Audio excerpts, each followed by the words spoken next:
ఈరోజు వాక్య ధ్యానాంశం, ఎదిగే కొలది ఒదుగు. యేసు తను తాను తగ్గించుకున్నాడు. ఫిలిప్పీ పత్రిక 2:8. దేవుడు మనల్ని ఆశీర్వదించినప్పుడు మనల్ని మనము ఎప్పుడు, ఎక్కడ, ఎలా తగ్గించుకోవాలో మనకు తెలిసి ఉండాలి. బెంజమిన్ ఫ్రాంక్లిన్, అప్పుడు ఆయన వయసు 21 సంవత్సరాలు, ఏదో సందర్భములో సలహా కావలసి వచ్చింది. కాటన్ మాథ్యూ గారి దగ్గరికి వెళ్ళాడు. ఆ సందర్భంలో జరిగిన సంఘటనను ఫ్రాంక్లిన్ ఓ సందర్భంలో ఇలా వివరించాడు. మాథర్ తన గ్రామంలోనికి నన్ను ఆహ్వానించాడు. నేను వెళ్ళిన పని అయిపోయింది కనుక సెలవు పుచ్చుకుని వెళ్ళిపోబోతున్నాను.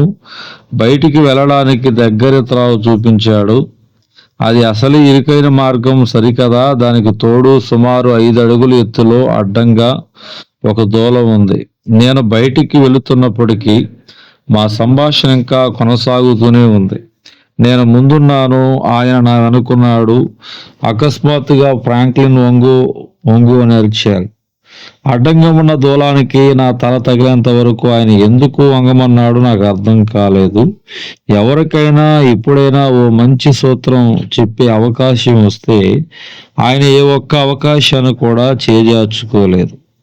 ఇప్పుడు ఇలా జరిగింది కనుక ఆయన, ఫ్రాంక్లిన్, నీవిప్పుడు యవ్వనుడవు, నీ ముందు చాలా జీవితం ఉంది. ఈ సుదీర్ఘ బ్రతుకు బాటలో పయనించినప్పుడు ఎదిగే కొలది ఒదగటం నేర్చుకో. నీవు నీ పనిపాటల్లో విజయం సాధిస్తూ ముందుకు దూసుకుని పోతూ బిజీగా ఉన్నప్పుడు తగ్గించుకోవలసి వచ్చినప్పుడల్లా ఎంతగా నువ్వు తగ్గించుకోగలవో అంతగా తగ్గించుకో. దానివల్ల తలనొప్పి తీసుకొచ్చే సమస్యలు, తల కట్టే బొబ్బలు తప్పించుకుంటావు, సాఫీగా ముందుకు సాగుతావు అన్నాడు. తగ్గించుకోవడం అనేది దైవ స్వభావం గనక దేవుడు నీ హృదయములో ఆసీనుడై ఉన్నంత కాలము నీవు ఈ స్వభావాన్ని సంతరించుకొని ఉంటావు. ఇంకా తలకు తగలకుండా అడ్డంకులను తప్పుకోవలసిన అవసరమైనప్పుడల్లా, అవసరమైన చోటెల్లా నీవు ఈ సత్స్వభావాన్ని సత్క్రియలో కనపరుస్తావు. ఎవని గర్వం వాడిని తగ్గించును, వినయ మనస్కుడు ఘనత నొందును. సామెతల గ్రంథము 29:23. కాగా ఈ చిన్న బిడ్డ వలె తను తాను తగ్గించుకుని వాడెవడో వాడే పరలోక రాజ్యములో గొప్పవాడు. మత్తయి సువార్త 18:4. తగ్గించుకోవడం నీవు నేర్చుకున్నప్పుడు వర్ధిల్లటం నేర్చుకుంటావు.